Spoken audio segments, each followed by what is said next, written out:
नमस्कार विद्यार्थी मित्रांनो, कंबाईन मेंटर ऑफिशियल मध्ये तुमच्या सगळ्यांचं स्वागत आहे। मी अभिषेक ठिगळे। तर आज एक आनंदाची बातमी सांगण्यासाठी मी तुमच्या समोर आलेलो आहे। तर आपल्या मेंटरशिप बॅचचे एक विद्यार्थी आहेत जुनेद काजी सर म्हणून। तर त्यांना सुरुवातीला एमपीएससीच्या प्रिलिम्सला 42 मार्क पडले होते 2023च्या। त्याच्यानंतर आपल्या कंबाईन मेंटर टीप सोबत त्यांनी मेंटरशिपची बॅच जॉईन केली। त्यानंतरचा त्यांचा जो स्कोर आहे तो 66 मार्क्स आहे। ठीक आहे, हे आमच्यामुळे झालं असं म्हणायचं नाहीये, पण त्यांचं ते कष्ट आहे, ते फक्त सांगायचं तुम्हाला की त्यांनी कशा पद्धतीने कष्ट केलं। आणि त्याच्यानंतर त्यांचा जो आता गट ब मुख्य परीक्षेचा स्कोर आहे तो आहे 312 मार्क्स। त्यामध्ये पेपर 1 ला त्यांना मिळालेले आहेत 89 मार्क्स आणि पेपर 2 ला त्यांना मिळालेले आहेत 67 मार्क्स। तर पूर्ण माहिती मी सांगण्यापेक्षा तुम्ही त्यांच्याच तोंडातून ऐकावी अशी मला वाटते, जेणेकरून तुम्हाला पण तुमच्या अभ्यासात मदत व्हावी। तर मी आता स्टेजवर जुनेद काजी सरांना आमंत्रित करतो। नमस्कार। तर आता अभिषेक सरांनी सांगितल्याप्रमाणे मी आपल्याला जो माझा अनुभव आहे तो सांगणार आहे। तर जसं की सरांनी सांगितलं, मी राज्यसेवेपासून सुरुवात केली होती अभ्यास करायला। त्यानंतर एक अटेम्प्ट दिला मी राज्यसेवेचा, त्याच्यामध्ये बऱ्यापैकी मार्क्स नाही आले आणि त्याच्यात नंतर आयोगाचा पॅटर्न चेंज झाला, त्याच्यामुळे मी कंबाईनकडे शिफ्ट झालो। कंबाईनकडे शिफ्ट झाल्यानंतर मी पहिली प्रिलिम दिली, जिथं मी स्वतःहून अभ्यास केला होता, प्लॅनिंग नव्हतं, असं काही नव्हतं केलेलं, त्याच्यामुळे मी असं टार्गेटेड स्टडी करू शकलो नाहीये। आणि मग त्या प्रिलिम्समध्ये तुम्ही पाहिलं की माझा स्कोर 42 मार्क्स आला आणि त्यावेळेस पीएसआयचा कट ऑफ लागला होता 49.5, जो की मिनिमम कट ऑफ होता, बाकीचे त्याच्यापेक्षा जास्त कट ऑफ होते। तर त्याच्यामध्ये असं झालं होतं की मी टार्गेट ठेवलं नव्हतं कधी, किंवा असं प्लॅन केला नव्हता, पेपरवर केलं नव्हतं, ॲनालिसिस केलं नव्हतं पीवायक्यूचं कसं करायचं, त्याच्यामुळे तो सगळा प्रॉब्लेम झाला। आणि मग जेव्हा प्रिलिम झाली, जेव्हा प्रिलिम मी फेल झालो, तेव्हा मग असं पुढचं काय डायरेक्शन नव्हतं, काय करायचं काय नाहीये। सोबत माझ्याकडे ग्रुप सीचं टायपिंग सर्टिफिकेट नव्हतं, म्हणून मी थोडंसं मग ग्रुप सी पण देऊ शकलो नाही त्यावेळेस मेन्स। मग त्याच्यानंतर मग मी थोडा दिवस आणखी जॉब केला, कारण माझ्याकडे टायपिंग सर्टिफिकेट नव्हतं, मी काय करू शकत नव्हतो, म्हणून मी जॉब केला थोडा दिवस। आणि जेव्हा मग नंतर मला एका ग्रुप टेलिग्रामवरती असं कळालं की so and so combine mentor official असे मेंटरशिप सुरू करतायत, तेव्हा मी ती मेंटरशिप जॉईन केली 2024 मध्ये। आणि जेव्हा मी ती मेंटरशिप जॉईन केली, तिथून माझा प्रवास त्यांच्यासोबतच राहिलेला आहे आजपर्यंत। म्हणजे कंबाईन मेन्सच्या मेन्स होईपर्यंत मी सरांसोबतच आहे, कंबाईन मेंटर ऑफिशियल टीम सोबत मी तो अभ्यास केलेला आहे। तर जसं सरांनी सांगितलं की मला पेपर 1 ला जे लँग्वेज पेपर आहे म्हणजे 89 मार्क्स आलेले आहेत, तर मी मोस्टली त्या पेपर बद्दल तुम्हाला थोडंसं एक्सप्लेन करेन। तर मला पेपर 1 ला जर बघितलं तर टोटल 89 मार्क्स आहेत, त्यामध्ये मला मराठीला 46 आलेले आहेत। पेपर 1 आपण पाहिलं तर एक आहे मराठी आणि दुसरा आहे इंग्लिश। तर मराठीमध्ये मला आलेले 46 मार्क्स आणि इंग्लिशमध्ये आहेत 43। तर मग पहिलं मराठीचं बोलायचं झालं तर असं आहे, मराठीला मॅक्झिमम पोरं जे यूज करतात ते मोरा वाळिंबे सरांचं पुस्तक आहे, जे बऱ्यापैकी रेफरन्स म्हणून वापरलं जातं। आणि आपण बघितलं तर ऑलमोस्ट 90% पेपर मराठीचा त्याच्यामधून कव्हर होतो, त्याच्यामुळे मी मॅक्झिमम रिव्हिजन त्याच्याच केलेल्या आहेत मोरा वाळिंबे सरांच्या। त्याच्यामुळे मी असं सांगेन की मॅक्झिमम रिवाइज करा, तो जो बुक आहे मॅक्झिमम रिवाइज केलं पाहिजे आपण मराठीसाठी। आणि त्यासोबतच वोकॅबचं मी डेली करायचो, 1 तास 1.5 तास 2 तास असं सुरुवातीपासून शेवटपर्यंत मी वोकॅबलरी करायचो। वोकॅबलरी अशामुळे करायचो की आपण रोज टच मध्ये राहिलो पाहिजे त्याच्या। आणि एक्झाम मध्ये ते चूक होती आपली की वोकॅब आपण चुकतो वारंवार नाही वाचल्यामुळे। त्याच्यामुळे मोरा वाळिंबे सरांचं पुस्तक असेल, टार्गेटेड स्टडी असेल, वोकॅबचं डेली रिव्हिजन असेल आणि सोबत टेस्ट सिरीज असेल। टेस्ट सिरीज लावल्यानंतर त्याचं ॲनालिसिस केलं पाहिजे, कुठं चुकतं काय चुकतं ते, मग परत आपण आपलं पुस्तक उघडून ते अभ्यास केलं पाहिजे। त्याच्यामुळं मराठीसाठी जर आपण पाहिलं तर मॅक्झिमम रिव्हिजन करता आली पाहिजे आपल्याला वाळिंबे सरांच्या पुस्तकातून। आणि ठीक आहे, आता इंग्लिशचं असं होतं की इंग्लिशला आपण खूप घाबरतो, बऱ्यापैकी आपण मराठी मीडियम मधून आलेला असतो, गावाकडून आलेला असतो अभ्यास करण्यासाठी, त्याच्यामुळे आपल्याला एक भीती असते इंग्लिशची। तर इंग्लिशला असं आहे की एकदा आपल्या कन्सेप्ट क्लिअर झाल्या त्याच्यानंतर त्याला फारशी रिव्हिजन करण्याची आवश्यकता लागत नाहीये। जसं आपल्याला मराठी वारंवार रिवाइज करावा लागतो, खूप काही बारीक बारीक गोष्टी असतात त्याच्यामध्ये, तसं इंग्लिशला होत नाहीये। त्याच्यामुळे इंग्लिश एकदा तुम्ही परफेक्ट करून घेतलं, जे काही नोट्स वापराल त्याच्यामधून एकदा परफेक्ट झाल्यानंतर फक्त त्याला पीवायक्यू, रिव्हिजन आणि टेस्ट सिरीज एवढंच करावं लागतं इंग्लिशला। तर मी इंग्लिशला सांगताना हेच सांगेल की कन्सेप्ट क्लिअर करून घ्या त्याच्या, त्या क्लिअर झाल्यानंतर नोट्स झाल्यानंतर टेस्ट प्लस पीवायक्यू,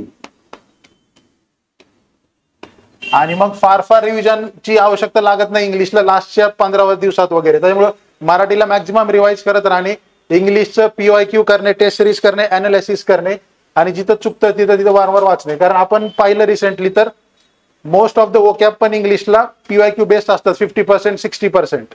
जे थोडेफार बाहेरचे वगैरे येतात त्याला मग आपल्याला PYQ किंवा टेस्ट सिरीजने वगैरे टॅकल करता येऊ शकतं, असं आहे. तर मग अजून मी असं सांगेन की हा माझा पहिला मेन्स अटेम्प्ट होता, त्याच्यामुळे मी थोडंसं घाबरलो होतो. पण मला असं वाटतं की एवढं घाबरण्याची आवश्यकता नाहीये. आसपास आपल्याला असं भीती वाटते की बरेच जण बऱ्याच वर्षापासून अभ्यास करत असतात किंवा राज्यसेवा मेन्स दिलेले पण विद्यार्थी आपल्यासोबत असतात मेन्सला कॉम्पिटिशन करणारे. तर जेव्हा तुम्ही पेपरला बसता तर तुम्हाला फक्त तुमचा पेपर, तुमचा क्वेश्चन आणि 4 ऑप्शन्स एवढेच दिसत असतात. त्याच्यामुळं असं काही घाबरण्याचं कारण नाहीये. माझी पण ही पहिलीच मेन्स होती. मी प्रायव्हेट जॉब करून मग इकडे शिफ्ट झालेलो आहे ह्या फील्डमध्ये. त्याच्यामुळे असं काही नाहीये की आपण फर्स्ट अटेम्प्ट मध्ये किंवा सेकंड अटेम्प्ट मध्ये करू शकत नाहीये. पॉसिबल आहे ते. फक्त एवढंच आहे की आपल्याला ती एक चौकट भेटली पाहिजे. ही जी कंबाईनचा जो विषय आहे तो असा आहे की 1 तास आहे. पेपर 1 ला 1 तास आणि पेपर 2 ला 1 तास. Paper 1 paper 2. तर याची चौकट असणे खूप गरजेचं आहे. त्याच्याशिवाय आपण हे अभ्यास कव्हर करू शकत नाहीये. तर मग ही जी चौकट आहे ती चौकट मला कंबाईन मेंटर ऑफिशियल या प्लॅटफॉर्मवरून भेटलेली आहे.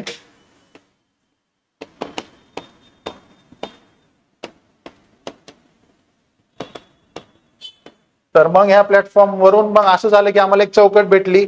त्या चौकटीच्या अंतरमध्येच राहून आम्ही अभ्यास केला, रिव्हिजन केलं, त्याच गोष्टी केल्या आणि मग आम्हाला प्रॉपर प्लॅनिंग भेटलं की काय करायचं आहे, कितपत करायचं आहे, कोणतं टॉपिक करायचं, इथपर्यंत आम्हाला डिटेल भेटलं गेलं, सगळ्या गोष्टी मिळाल्या गेल्या.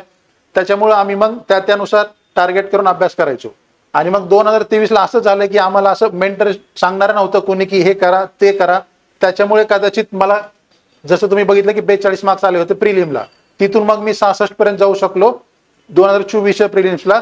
कारण आमच्याकडे एक चौकट तयार झाली होती जे यांच्याकडून आम्हाला भेटली होती आणि त्यानुसार आम्ही अभ्यास केला. आणि मग प्रिलिम झाली, मेन्सला अभ्यास सुरू केला. मेन्सला पण तसंच की खूप वास्ट आहे. 2 पेपर आहेत, मग पेपर 1 पेपर 2. पेपर 2 मध्ये खूप मोठा आवाक आहे. मग GS मधले टेक्निकलचे, सायन्स अँड टेक आहे, कायद्याचे आहेत.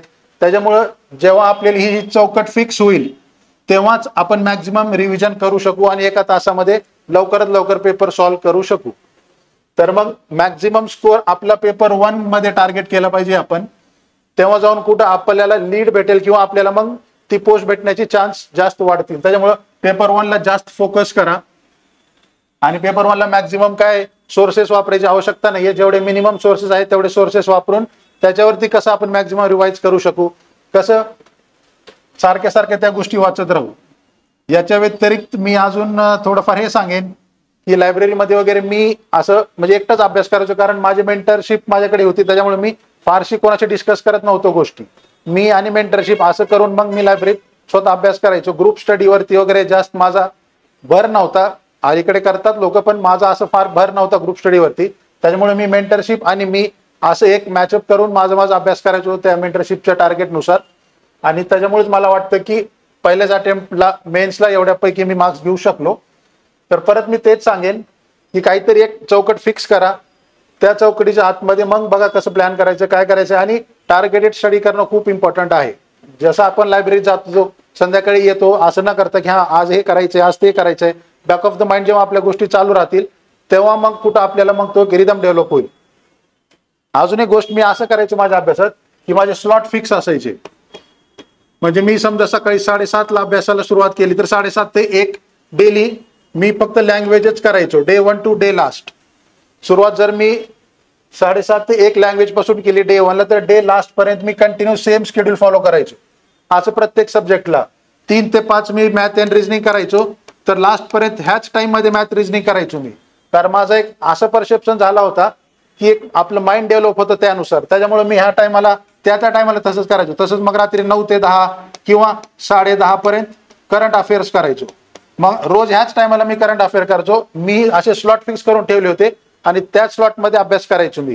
त्याच्यामुळे माझं माइंड असं झालं होतं की हा 7 ते 1 GS किंवा लँग्वेज. मग लँग्वेज कुठपर्यंत आले, 3 ते 5 मॅथ रिजनिंग कुठपर्यंत आले, तिथून कंटिन्यू करायचं.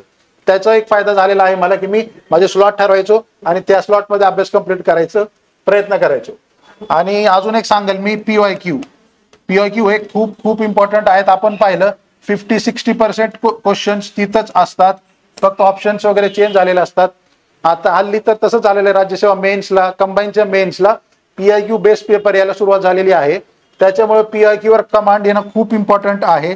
PIQ वर कमांड आली तर बाकीच्या गोष्टी आपण डील करू शकतो, की कोणता टॉपिक किती डेप्थ पर्यंत करायचा आहे ते आपल्याला एक अंदाज येऊन जाईल. बाकी तर हा तेच सांगेन मी, मॅक्झिमम रिवाइज पेपरवाला जास्त स्कोअर आणा. 80+ वगैरे आजकाल तर 90 पर्यंत घेता येत मार्क्स. त्याच्यामुळे टार्गेट तसं ठेवा की 80+ वगैरे गेलं पाहिजे पेपर 1ला. तर मग आपण पेपर 2ला थोडंफार जरी पुढे मागे झालं तरी ते ऍडजस्टमेंट होऊ शकेल आपली. तेच सांगेल मी परत मेंटरशिप फिक्स करा, तुमचं एक टार्गेट फिक्स करा आणि त्यानुसार अभ्यास करा. नक्कीच तुम्हाला येणाऱ्या कंबाईन सीचे मेन्स असेल किंवा पुढच्या ज्या काही एक्झाम्स असतील त्याला पण तुम्हाला नक्कीच खूप फायदा होईल. तर सध्या मी पेपर 1 बद्दलच बोललेलो आहे जास्त करून. त्या हिशोबाने तुम्ही ते प्लॅन करा. ठीक आहे, मग मी थांबतोय. थँक्यू.